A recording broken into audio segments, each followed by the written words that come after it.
Hi F flowers, welcome back to my channel. Video को start करने से पहले अगर आप में से अभी तक किसी ने भी मेरे चैनल को सब्सक्राइब नहीं किया है तो प्लीज़ चैनल को सब्सक्राइब, वीडियो को लाइक और नीचे कमेंट करके ज़रूर बताइएगा कि आज का ये पार्ट आप लोगों को कैसा लगा, क्योंकि आपके कमेंट्स, आपके लाइक और आपके सब्सक्राइब ही मुझे ये बताते हैं कि मेरी स्टोरी जैसा मैं उसको बनाना चाह रही हूँ, आप लोगों की जो उम्मीदें मुझसे हैं उनमें मैं खरी उतर पा रही हूँ या नहीं। और इसके अलावा चलिए हम आज के पार्ट को स्टार्ट करते हैं। Soulmates at the burial mount के नेक्स्ट पार्ट को हम स्टार्ट करते हैं।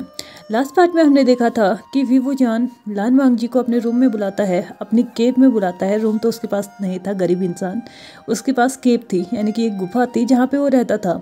और वो गुफा ही उसके लिए सब कुछ थी, यानी कि उसका बेडरूम से लेके उसका स्टडी रूम, उसका ऑफिस, उसका जहाँ पे वो नए नए आविष्कार करता था, विस्फोट भी वहाँ पे बहुत बार होते थे।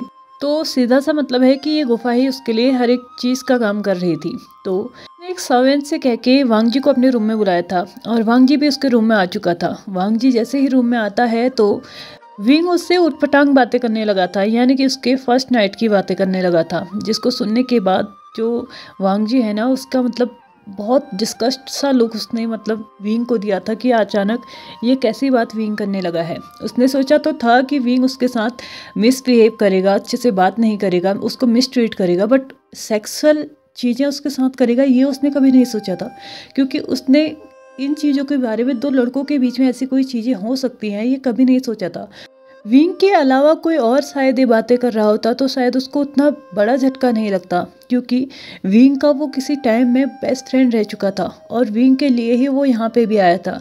लेकिन विंग इस सब कुछ नहीं जानता था। विंग जैसे ही वांगजी के मुंह से अपने नाम को सुनता है तो विंग एक इविल स्माइल के साथ बोलता है, हाँ मैं जानता हूँ, मेरे नाम को मैं जानता हूँ लान वांगजी, कुछ और बोलो। और वैसे भी मैं चाहता हूँ कि हमारी फर्स्ट नाइट पे तुम कुछ और बातें करो, मेरे नाम को लेके इतना शोर मचाने की ज़रूरत नहीं है। ऐसा कहते हुए विंग अब अपने कदमों को वांगजी की तरफ बढ़ाने लगा था। वांगजी इस चीज़ में बिल्कुल भी कंफर्ट फील नहीं कर रहा था, उसे बिल्कुल भी अच्छा नहीं लग रहा था कि ये सब कुछ चीज़ें यहाँ पे हो रही हैं।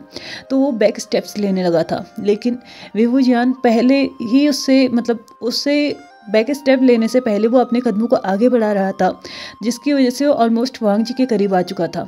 अब वो वांगजी के फॉरहेड से, उसके आइज़ के कॉर्नर से, उसके चीक्स पे और उसके लिप्स पे अपने इंडेक्स फिंगर को फिराने लगा था। ये सब कुछ वांगजी को और भी ज़्यादा अनकंफर्ट फील करा रहा था।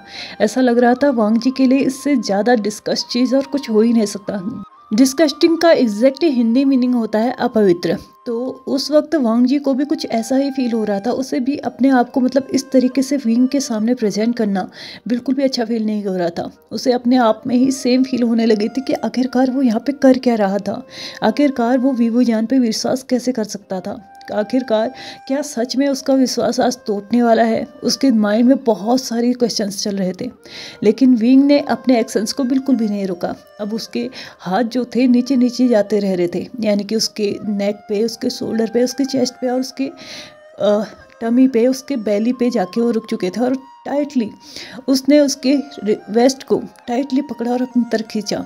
वांगजी इतना स्ट्रांग तो था कि वो विंग का सामना कर सकता था। उसने अपने दोनों हाथों को विंग के चेस्ट पे रखा और उसको पीछे की तरफ पुश किया और इसके बाद चिल्लाते हुए बोला, दूर रहो मुझसे विंग, क्या कर रहे हो तुम, क्या तुम अपनी लिमिट्स भूल चुके हो।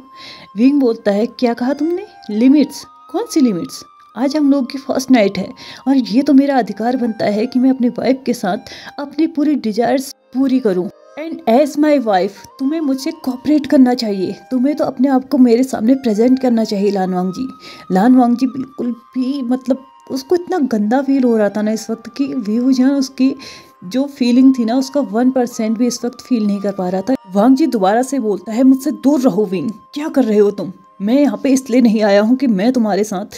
वांगजी बोलते बोलते रुक गया, क्योंकि उसे नहीं समझ में आ रहा था कि आगे उसे कौन से शब्द यूज़ करने चाहिए, कौन से ऐसे वर्ड होंगे जो इस वक्त उसको यूज़ करने चाहिए। लेकिन विंग ने फिर से अपने शब्दों को यूज़ किया और बोला, आज हम लोग की फर्स्ट नाइट है और ये तो तय है कि मैं उसे सेलिब्रेट करके रहूँगा। मेरी जो इच्छाएं तुम्हें लेके है ना, मैं उसे कंप्लीट तो करके रहूँगा, चाहे तुम मानो या ना मानो।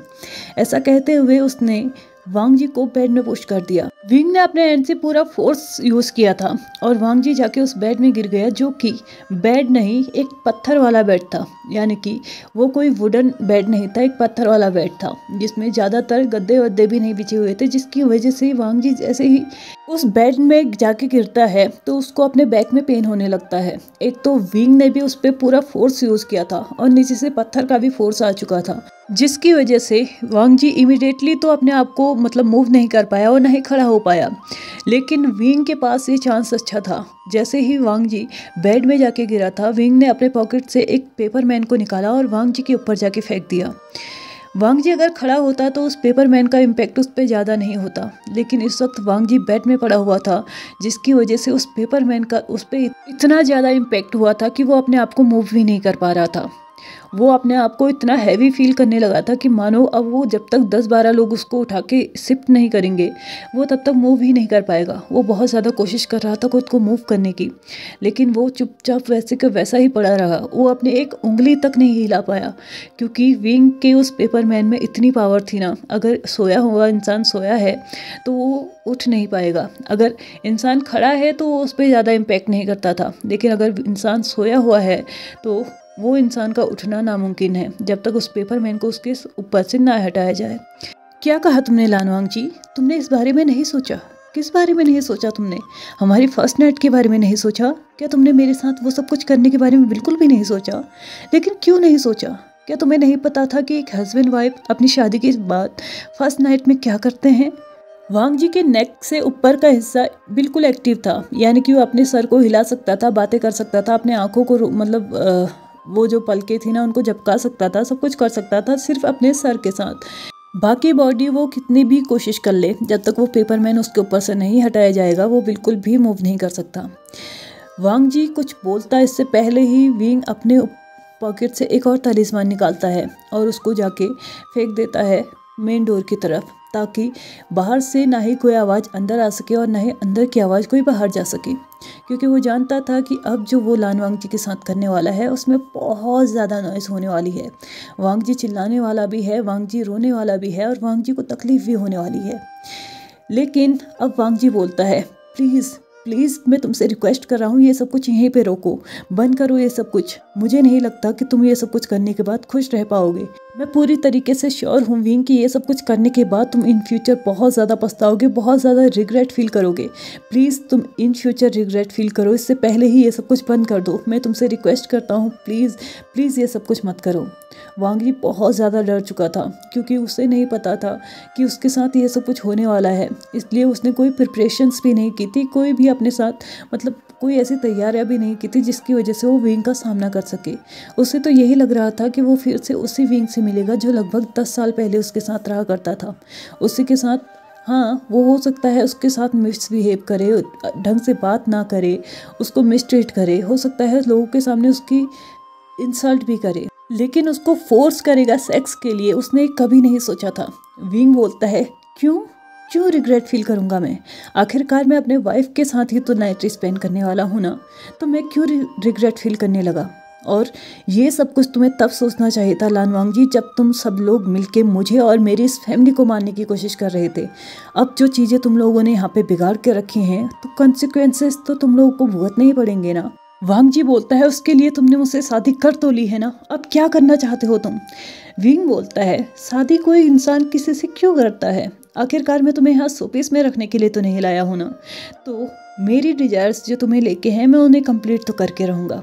ऐसा कहते हुए वो उसके पास बढ़ने लगता है, लेकिन उसके पास जाके वो बैठता है और धीरे धीरे उसकी चेस्ट पे अपने हाथ को फिराते हुए बोलता है, ठीक है मैं फिर भी तुम्हें एक ऑप्शन देता हूँ, या फिर तुम अपने आप को मेरे सामने सरेंडर करो, या फिर कल सुबह तैयार रहना लैन जिंगी की डेथ बॉडी देखने के लिए। जैसे ही ये शब्द डेथ बॉडी, जैसे ही ये शब्द लानवांग जी के कानों में गया ना, तो वो विंग से मतलब रिक्वेस्ट करने लगता है कि प्लीज़ इतने निर्दयी मत बनो, मत करो ऐसा कुछ भी। वो छोटा सा बच्चा है, 13 साल का बच्चा है, क्यों मारना चाहते हो तुम उसे?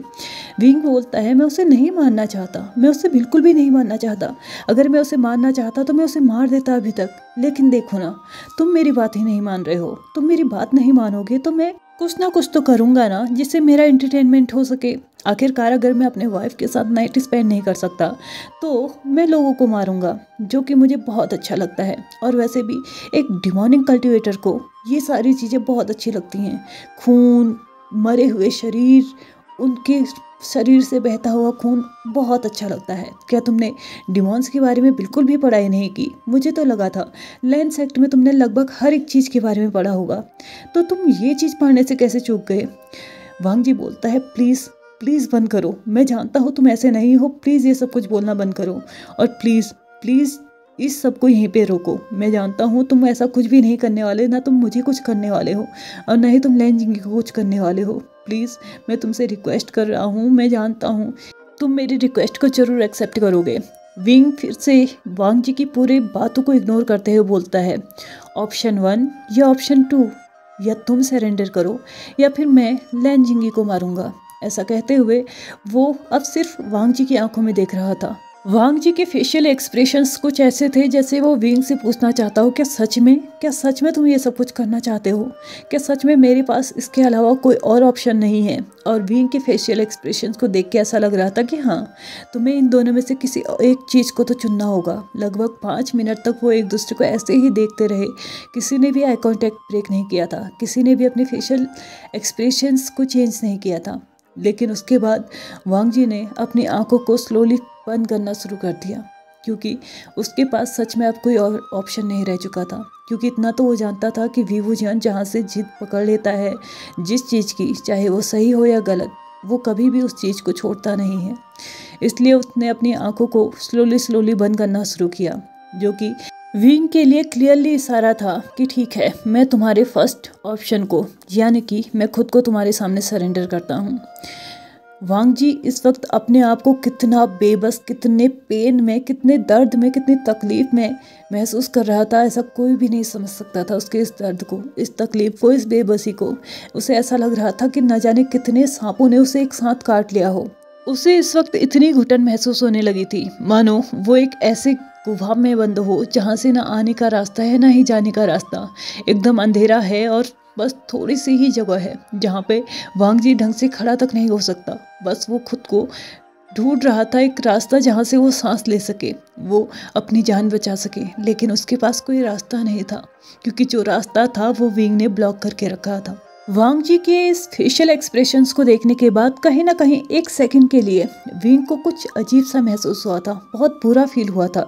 लेकिन अगले ही पल उसके फेस पे एक इविल स्माइल थी और उसने धीरे धीरे जो अभी तक अपने हाथ को वो वांग जी के चेस्ट में फिरा रहा था ना, उसने वांग जी के रोप्स को अनटाई करना स्टार्ट कर दिया था। और वांग जी ने जैसे ही फील किए विंग के हाथों को अपने रोप्स को अनटाई करते हुए, तो उसने अपनी आंखों को बहुत टाइटली बंद कर दिया था, क्योंकि वो विंग को रोक तो नहीं सकता था, लेकिन इस शर्मनाक चीज़ को वो देखना भी नहीं चाहता था।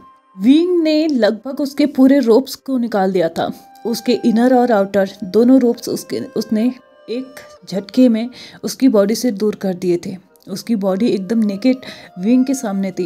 वांग जी बहुत ज़्यादा शर्मिंदगी महसूस करने लगा था इस वक्त विंग के साथ ऐसे पड़े रहने पे, क्योंकि वो कुछ नहीं कर पा रहा था, अपनी एक उंगली तक को वो मूव नहीं कर पा रहा था। विंग ने उसको डायरेक्टली फ्लिप किया, उसको टर्न किया। विंग ने ना ही उसको कोई भी किसेस वगैरह कुछ भी नहीं हुआ था, कुछ भी रोमांटिक सेशन वहाँ पे नहीं था। विंग अपने हाथों को वांग जी की पूरी बॉडी में मूव किए जा रहा था। टो टू हेड वांग जी की इस नेकेड बॉडी पे विंग के हाथ लहरा रहे थे और वांग जी को उतना ही गंदा फील हो रहा था, इतना डिस्गस्ट सा फील हो रहा था ना, कि इस वक्त अगर उसके हाथ में होता तो वो खुद की जान ले लेता। लेकिन उसकी तो एक उंगली तक मूव नहीं हो रही थी, वो क्या कर सकता था। कुछ 5 से 10 मिनट तक ये चीज़ भी चली और उसके बाद विंग ने खुद को भी अनड्रेस किया और डायरेक्टली वांग जी के ऊपर आ गया। और उसके बाद उन लोगों का वो सेशन स्टार्ट हो गया, जिसको मैं हॉट सा सेशन तो बिल्कुल भी नहीं बोलूँगी, हाँ 4th सेशन में इसको ज़रूर बोल सकती हूँ। लगभग 2 घंटे ऐसे ही मतलब विंग ने अपने आप को सेटिस्फाई किया वांग जी के साथ, और वांग जी अभी तक अपने पूरी आंखों को पूरी जोर से, जितनी उसके पास ताकत थी ना, उस ताकत के साथ उसने उनको बंद किया हुआ था।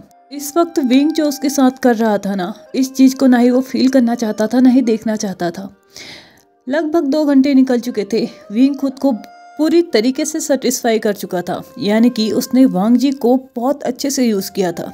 इसके बाद उसने वांग जी को फिर से फ्लिप किया और अब वांग जी अपने पेट के सहारे सोया हुआ था। वांग जी इस वक्त भी अपनी आंखों को बिल्कुल भी नहीं खोला। विंग ने वांग जी की वो रोप से उठाए जो कि अभी तक बेड के एक कॉर्नर पे पड़े हुए थे, उनको उठाया और वांग जी को दोबारा से पहना दिया। अब उस पेपरमैन को भी वांग जी के ऊपर से हटा दिया। वांग जी ने जैसे ही महसूस किया कि उसकी जो ऊपर का वो वेट था ना वो कम हो गया है, वो पूरी तरीके से ख़त्म हो गया है, तो उसने खुद को मूव करने की सोची। लेकिन विंग ने जो कुछ भी अभी उसके साथ किया था ना वो बहुत ज़्यादा पेनफुल था, जिसकी वजह से वांग जी अच्छे से मतलब एक झटके में तो खड़ा नहीं हो पाया। वो लड़खड़ा रहा था खड़े होने में भी, और वो फिर भी अपने आप को उस बेड से बाहर निकालता है, उस बेड से नीचे उतारता है और एक कॉर्नर पे जाके खड़ा हो जाता है अपने उस कांपते पैरों के साथ। अभी तक उसके पैर कांप रहे थे, क्योंकि मेन सेक्स जो होता है ना वो बहुत ज़्यादा पेनफुल होता है, बहुत ज़्यादा। अकॉर्डिंग टू मतलब एज़ पर नॉलेज तो मुझे इतना ही पता है, मुझे पता नहीं रियल में क्या होता है। बेड से दूर जाने के बाद जब वांग जी ने अपने आप को एक कंफर्टेबल पोजीशन में खड़ा कर लिया था, उसने दीवार के सहारे खुद को खड़ा किया और बोला, क्या तुम अब सेटिस्फाइड हो? क्या तुम अभी भी कुछ चाहते हो मुझसे, या अभी भी तुम मुझे फोर्स करना चाहते हो? वांग जी की जो वॉइस थी ना इतनी लो थी, इतनी मतलब इतना पेन उसमें झलक रहा था कि विंग उसको महसूस तो कर सकता था, लेकिन उसने उस पर कोई रिएक्ट नहीं किया। उसने बोला, हाँ आज के लिए मैं सेटिस्फाइड हूँ, लेकिन उम्मीद करता हूँ कि मेरी वाइफ ही नेक्स्ट टाइम ऐसा कुछ नहीं करेगी। और याद रखना, कल से तुम्हें यहाँ पे बिना बुलाए आना है। वांग जी की आंखें बहुत ज़्यादा बड़ी हो चुकी थी, उसका सर से पैर तक पूरा शॉक्ड में डूब चुका था, क्योंकि उसे नहीं पता चल रहा था कि विंग ये सब कुछ क्या कह रहा है। क्या सच में वो ये सब कुछ डेली करने वाला है? वांग जी के फेशियल एक्सप्रेशंस देखने के बाद विंग कहीं ना कहीं समझ चुका था कि वांग जी उससे क्या पूछना चाह रहा है या क्या कुछ उसके माइंड में चल रहा है। तो वो उससे बोलता है, हाँ मैं ये सब कुछ डेली करूँगा और वो भी तुम्हारे ही साथ करूँगा, लेकिन अभी मुझे लगता है कि मेरी वाइफ को थोड़ा रेस्ट कर लेना चाहिए, इसलिए तुम अपने रूम में जा सकते हो। ऐसा कहते हुए विभूजान ने उसको केव की एग्जिट साइड को पॉइंट आउट किया, मतलब वो उससे बोल रहा था कि अब तुम यहाँ से बाहर जा सकते हो। दूसरी तरफ बाहर का सीन, बाहर कुछ ऐसा सीन था जो सर्वेंट थी वो कहीं ना कहीं ये समझ चुकी थी कि विंग ने वांग जी को वहाँ पे क्यों बुलाया है। पता नहीं क्यों उसको बहुत अजीब सा फील हो रहा था, उसे बिल्कुल भी अच्छा फील नहीं हो रहा था जब वांग जी को विंग ने अपने केव में बुलाया था। उसे बिल्कुल भी ऐसा फील ही नहीं हुआ कि उसने उसको किसी और इंटेंशंस के साथ बुलाया था। उसे पता नहीं क्यों बार बार यही लग रहा था कि कहीं ना कहीं विंग वांग जी के साथ कुछ गलत करने वाला है। भले ही आज तक वो बहुत ज़्यादा रिस्पेक्ट करती थी और उससे अपने मास्टर पे बहुत भरोसा भी था, लेकिन आज पता नहीं क्यों उससे ये सब कुछ चीज़ें बिल्कुल भी अच्छी नहीं लग रही थी। इसलिए जैसे ही वो अपने रूम में आती है तो वो इधर उधर घूमने में लगी हुई थी। उससे रहा नहीं जाता, वो बाहर आके ग्राउंड में देखने लगती है कि अब क्या होने वाला है, क्या उससे मतलब उस केव से कोई आवाज़ें सुनने को मिलेंगी या ऐसा कुछ, और क्या वो किसी और को जाके ये सब कुछ डिस्कस करे। वो बाहर ग्राउंड में जब आई थी तो वहाँ पे भी वो इधर उधर लेफ़्ट टू राइट ऐसे ही घूमने में लगी हुई थी। जब वो सर्वेंट ग्राउंड में इधर उधर घूम रही थी ना, तो तब वैन किंग उधर आती है और वो देखती है कि जो सर्वेंट है ना उसके मतलब फेशियल एक्सप्रेशन बहुत ज़्यादा वरीड वाले हैं। तो वो उसके पास आके पूछती है कि आखिरकार तुम इतनी रात तक यहाँ पे क्या कर रही हो, और तुम्हारे जो चेहरे के हाव भाव हैं वो एकदम उड़े हुए क्यों हैं। उस सर्वेंट को भी कोई ना कोई चाहिए था कि वो अपनी बात किसी से कह पाए, इसलिए वो वैन किंग को सारी बात बता देती है। वैन किंग को भी कहीं ना कहीं ये महसूस हो रहा था कि विंग ने लान वांग जी से जो शादी की है ना उसके पीछे उसका बहुत बुरा इंटेंशंस है। वो विभूजान को इस 10 सालों में बहुत अच्छे से समझ चुकी थी। विंग ने कभी भी किसी अननोन पर्सन को उस केव में आने को अलाउ नहीं किया, और स्पेशली इतने लॉन्ग टर्म के लिए, यानी कि लगभग आधा 1 घंटा वहाँ पे हो चुका था उन लोगों को गया हुआ, लेकिन अभी तक वो लोग बाहर नहीं आए थे। और विंग लैंड एक्ट के किसी भी मेंबर पे इतना ट्रस्ट तो करता नहीं था कि वो वहाँ पे उसको बैठा के आराम से बात करेगा, इसलिए वैन किंग का भी दिमाग कहीं ना कहीं सटक गया था। इसलिए वो दौड़ के जाती है केव के एंट्रेंस पे और केव के डोर को जोर जोर से मतलब हाथ से पीटने लगती है और बोलती है, प्लीज़ दरवाज़ा खोलो, दरवाज़ा खोलो। लेकिन अंदर पहले ही तालिस्मान लगा हुआ था, यानी कि साउंड प्रूफ तालिस्मान लगा हुआ था, जिसकी वजह से ना ही अंदर की आवाज़ें बाहर आ सकती थी, ना ही बाहर की आवाज़ें अंदर जा सकती थी। वैन किंग इतनी पावरफुल तो नहीं थी कि वो उस मतलब डोर को तोड़ सके, इसलिए उसके पास कोई पावर वगैरह नहीं थी। हाँ, वो एक कल्टीवेटर ज़रूर थी, लेकिन वो एक नॉर्मल कल्टीवेटर थी। वैन किंग अपनी पूरी कोशिश कर रही थी उस एंट्रेंस को तोड़ने की या दरवाजे को खोलने की, लेकिन वो नहीं कर पाई। लगभग 2-2.5 घंटे से वो यही कर रही थी, लेकिन उसके बस में अब कुछ नहीं था, तो वो भी थक हार के वहीं पे बैठ चुकी थी। वैन किंग को वहाँ पे बैठा हुआ लगभग 15 मिनट ही हुआ था कि अंदर से डोर ओपन होने की आवाज़ आ चुकी थी, और वो डोर ओपन किया था वांग जी ने। वांग जी जैसे ही बाहर आता है तो वैन किंग उसे देख के समझ चुकी थी कि इसके साथ क्या हुआ है, और उसने सच में विंग से कभी ये उम्मीद तो नहीं की थी कि वो ऐसा कुछ भी करने वाला है। वांग जी जैसे ही बाहर आता है वो वैन किंग को देखता है, वो उसको ग्रीट करता है और चुपचाप अपने रूम की तरफ जाने लगता है। वैन किंग समझ चुकी थी कि वांग जी इस वक्त कितनी तकलीफ में होगा, कितना टूटा हुआ होगा, इसलिए वो उससे बात करके उसे और ज़्यादा अनकंफर्टेबल फील नहीं कराना चाहती थी। इसलिए उसने उसको अकेले छोड़ देना ही सही समझा, और वो अंदर जाके वीवूजान से पूछती है कि उसने ऐसा क्यों किया। तो वीवूजान उससे बोल देता है कि ये मेरा पर्सनल मैटर है और मैं किसी और से इस बात में डिस्कस नहीं करना चाहता। वैन किंग ज़्यादा कुछ बात करती इससे पहले ही वीवूजान ने उससे कह दिया कि चुपचाप यहाँ से बाहर चले जाओ, क्योंकि अगले ही पल जो होने वाला था वो नहीं चाहता था वीवूजान कि किसी और को पता चले। वैन किंग को भी विंग पे बहुत ज़्यादा गुस्सा आ रहा था, इसलिए वो बिना कुछ बोले वहाँ से चुपचाप बाहर आ चुकी थी। लेकिन जैसे ही वो वहाँ से बाहर आई तो विंग ने अपने मुंह से बहुत ज़्यादा ब्लड बाहर थूका था। बहुत ज़्यादा ब्लड उसने इस तरीके से बाहर थूका था जैसे उसके अंदर अभी तक बहुत ज़्यादा तकलीफ़ थी जो अब बाहर निकल चुकी थी। ऐसा लग रहा था कि उसने बहुत ज़्यादा तकलीफ़ को अभी तक अपने अंदर छुपा के रखा था, और अब उसने इस ब्लड के थ्रू उसको बाहर फेंका था, और वो नहीं चाहता था कि कोई और इस सब को देखे, इसलिए उसने वांग जी और वैन किंग दोनों को ही केव से बाहर भेज दिया था। और वो अपने मन में ही अब सोचने लगता है, मुझे पता है कि मैंने जो किया है वो गलत है और उसकी तकलीफ़ मुझे भी होगी, लेकिन मैं चाहता हूँ लान वांग जी कि तुम्हें भी तकलीफ़ हो। मैं जिस इंसानों को बचाने की कोशिश कर रहा था, तुमने सबके साथ मिलकर उन्हें मारने की कोशिश की है। बाकियों से तो मैं कोई उम्मीद नहीं कर रहा था, लेकिन मुझे तुमसे ये उम्मीद नहीं थी कि तुम भी उन लोगों के साथ मिल जाओगे। तुमने तो मुझे प्रॉमिस किया था ना कि तुम मेरा साथ दोगे अगर मैं बेबस लोगों की हेल्प करता हूँ, मैं अगर निर्दोष लोगों की हेल्प करता हूँ तो तुम मेरी हेल्प करोगे, लेकिन तुमने वो वादा भी तोड़ दिया। विंग को वो दिन याद आने लगता है जब उन्होंने गोसुलैंड में लैंटेन को मतलब उड़ाते हुए एक दूसरे के साथ विश किया था कि वो अपनी जो पावर है उसका यूज़ हमेशा निर्दोष लोगों को, मतलब जो कमज़ोर होंगे उन लोगों को बचाने के लिए करेंगे। और इस वक्त वो उसको ये याद आ रहा था कि वांग जी ने अपना प्रॉमिस तोड़ा है। उसे ये लग रहा था कि बाकी सभी सेक्ट के साथ मिलके वांग जी ने भी प्लान बनाया था और वांग जी भी उन सब के साथ मिला हुआ था, इसलिए वो वांग जी को बिल्कुल भी नहीं छोड़ना चाहता था। दूसरी तरफ वांग जी भी अपने रूम में आ चुका था और वो अपने आप को इतना डिस्गस्ट फील कर रहा था ना, वो जाके डायरेक्ट मतलब नहाने के लिए उसने मतलब इतनी ज़ोर ज़ोर से अपनी बॉडी को रगड़ा था ना कि मानो ऐसा लग रहा था कि अगर वो 5-10 मिनट और ऐसे ही अपनी बॉडी को रगड़ता रहा ना तो उसकी जो आउटर स्किन है ना वो बाहर निकल आएगी, उसकी जो बाहर की स्किन है ना वो छिल जाएगी। वो उतने ज़ोर ज़ोर से अपने आप को रगड़ रहा था। अपने ही मन में सोचे जा रहा था कि आखिरकार वीवूजान इतना कैसे बदल सकता है, वो सच में एक डिमॉन कैसे बन सकता है, वो बस सोचे जा रहा था।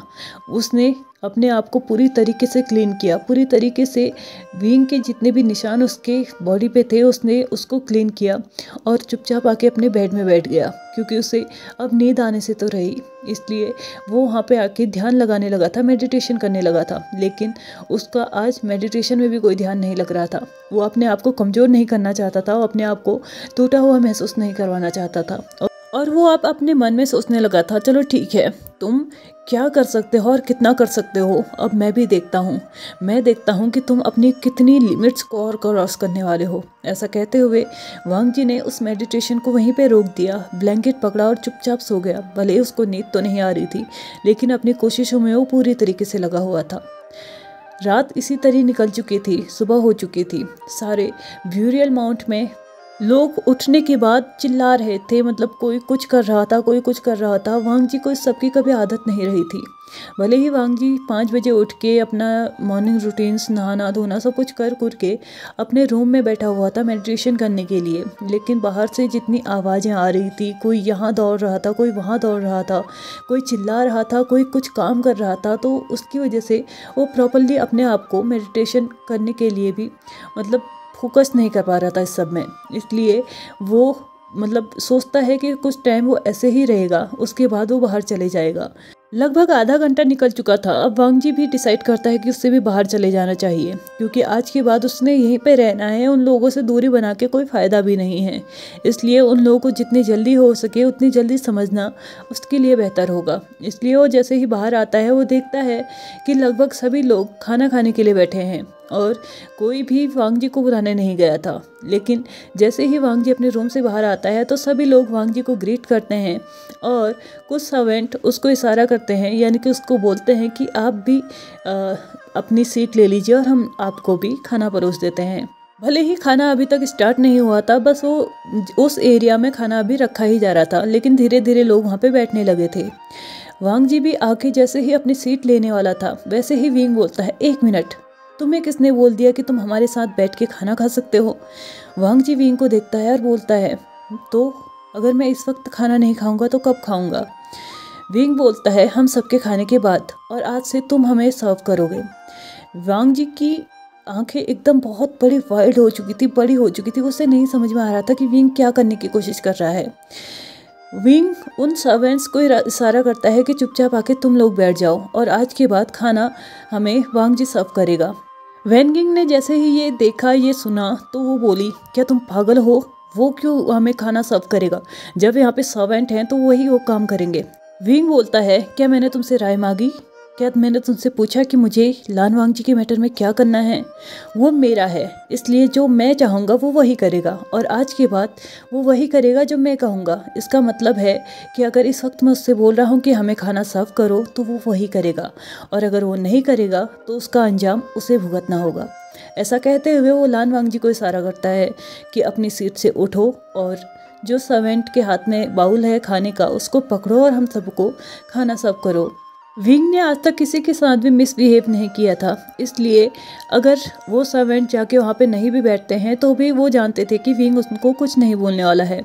इसलिए वो सर्वेंट बोलती है, कोई बात नहीं, हम ही मतलब खाना सर्व करेंगे, आप बैठ जाइए। विंग दोबारा से बोलता है, क्या तुम्हें सुनाई नहीं दिया? मैंने कहा आज के बाद खाना लान वांग जी सर्व करेगा, तो इसका मतलब होता है कि वही सर्व करेगा। तुम चुपचाप उसको खाना पकड़ा दो।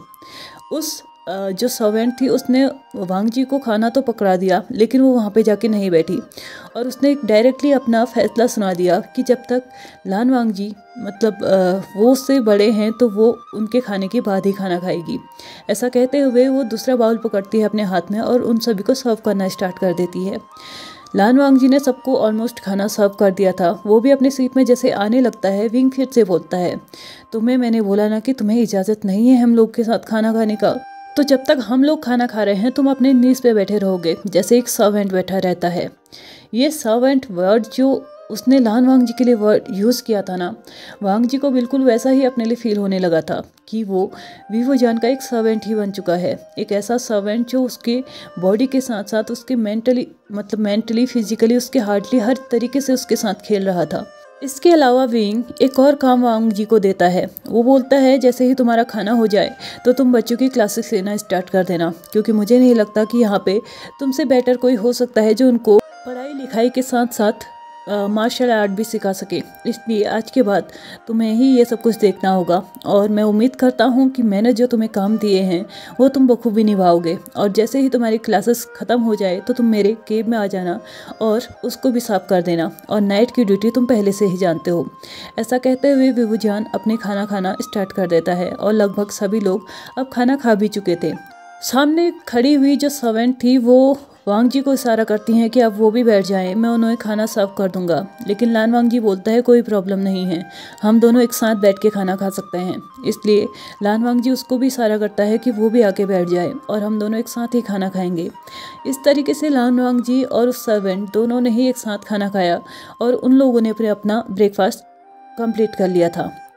लगभग 1 हफ्ता निकल चुका था इस बात को, यानी कि विंग और वांग जी की जो शादी हुई थी उसको 1 हफ्ता निकल चुका था। ब्यूरियल माउंट में वांग जी वही कर रहा था जो कि विंग उससे कहे जा रहा था, क्योंकि वांग जी को पता नहीं क्यों ऐसा फील होने लगा था कि अब वो विंग से नहीं जीत सकता, ना ही वो उसको समझ सकता है, ना ही उसको किसी और डायरेक्शन में लेके जा सकता है, ना ही वो उसको किसी सही रास्ते पे लेके आ सकता है। इसलिए वो पता नहीं क्यों खुद में ही गिव अप करने लगा था और वही किए जा रहा था जो कि वांग जी विंग के एंड से कोई भी कमांड्स उसको मिल रही थी तो वो वही किए जा रहा था। दूसरी तरफ जिन सेक्ट में कुछ भी अच्छा नहीं चल रहा था। वैसे तो ब्यूरियल माउंट में हर किसी सेक्ट के प्रिंस का बहुत अच्छे से ध्यान रखा जा रहा था, उनको हर एक चीज़ प्रोवाइड की जा रही थी जो कि उन लोगों के लिए ज़रूरी हो, लेकिन फिर भी जिन सेक्ट में एक अलग ही हड़कंप मचा हुआ था। जिन गंगशान डेली यांगली के पास आता था और उससे बोलता था कि तुम अपने भाई से बात करो और हमारे प्रिंस को जल्दी से जल्दी वापस लेके आओ, और डेली जैन यांगली का एक ही आंसर रहता था कि नहीं, वो बिल्कुल भी ऐसा नहीं करेगी। आज भी वो उसी के रूम में खड़ा था और उसी से यही बोल रहा था कि वो तुम्हारा भाई है और अगर तुम उससे बात करोगी तो वो हमारे पोते को बहुत जल्दी ही छोड़ देगा। लेकिन जैन यांगली एक ही बात बोलती है फिर से कि वो ऐसा कभी नहीं करेगी, क्योंकि इन 10 सालों में कम से कम वो ये तो समझ चुकी थी कि जिन सेक्ट की जो इंटेंशंस हैं वो क्या हैं, क्या क्या इधर चलता है, और वो कभी भी नहीं चाहती थी कि उसके बच्चे को ऐसे माहौल में रहना पड़े। इससे अच्छा तो वो वीवू जैन के साथ रहे, कम से कम वो क्या सही है क्या गलत है, कौन से इंसानों की हमें हेल्प करनी चाहिए और कौन से इंसानों से हमें दूर रहना चाहिए, कम से कम ये तो वो वहाँ पे सीख सकता है। इसलिए उसे कोई प्रॉब्लम नहीं थी अगर वीवू जान उसके बेटे को लाइफ टाइम भी उसके साथ रखे तो। लेकिन जिन्स के एंड से उसके ऊपर प्रेशर आने लगा था कि वो जल्दी से जल्दी अपने भाई से बात करे और हमारे प्रिंस को वापस लेके आए। लेकिन जैन यांगली को वहाँ पे सपोर्ट करने के लिए उसका हस्बैंड था, यानी कि जिन जिशन था, जो कि उसकी बात से एकदम एग्री कर रहा था। और उसने जैन यांगली के साथ डिसाइड किया था कि वो जब तक विंग उसको खुद वापस नहीं भेजता वो उसको वहाँ पे ना ही लेने जाएंगे और ना ही उससे रिक्वेस्ट करेंगे कि उसको यहाँ पे वापस भेज दिया जाए। यांगली के इस बिहेवियर से जो जिन्स थे ना वो पूरी तरीके से इरिटेट हो चुके थे, फ्रस्ट्रेटेड हो चुके थे। और मैडम जिन जो कि जैन यांगली को बहुत ज़्यादा पसंद करती थी, अभी तक वो अपनी बेटी की तरह उसको रख रही थी, वो उससे डायरेक्टली बोलती है कि तुम्हें ये सब कुछ करना होगा, एक ऑर्डर देने की टोन में। तो जैन यांगली बोलती है बिल्कुल नहीं, वो मर जाएगी लेकिन ऐसा बिल्कुल भी नहीं करेगी। और वो जानती है कि जिन्स के जो इंटेंशंस हैं ना वो कितने गंदे हैं, वो अपने बच्चे को इतने गंदे माहौल में तो कभी नहीं रखना चाहेगी। मैडम जिन बोलती है तो क्या तुम्हारा भाई उसको अच्छी चीज़ें सिखा रहा है? अगर हम उसे बुरी चीज़ें सिखा रहे हैं तो वहाँ पे भी कौन सा अच्छी चीज़ें सीख रहा है? जैन यांगली बोलती है वो अच्छी चीज़ें सीखे ना सीखे, कम से कम इंसान ने तो वहाँ पे सीख ही लेगा। ऐसा कहते हुए वो वहाँ से बाहर जा चुकी थी, यानी कि अपने ही रूम से जैन यांगली बाहर जा चुकी थी। और जैन यांगली के इस बिहेवियर से ना जिंक्स बहुत ज़्यादा फ्रस्ट्रेटेड हो चुके थे, बहुत ज़्यादा प्रॉब्लम उन्हें होने लगी थी। चलिए फ्रेंड्स, आज के इस पार्ट को भी हम यहीं पे कंप्लीट करते हैं। उम्मीद करती हूँ कि आज का ये पार्ट भी आप लोगों को बहुत पसंद आया होगा, और वीडियो पसंद आई हो तो प्लीज़ लाइक शेयर सब्सक्राइब और कमेंट करते हुए जाएगा। Thank you so much for watching my video and bye bye.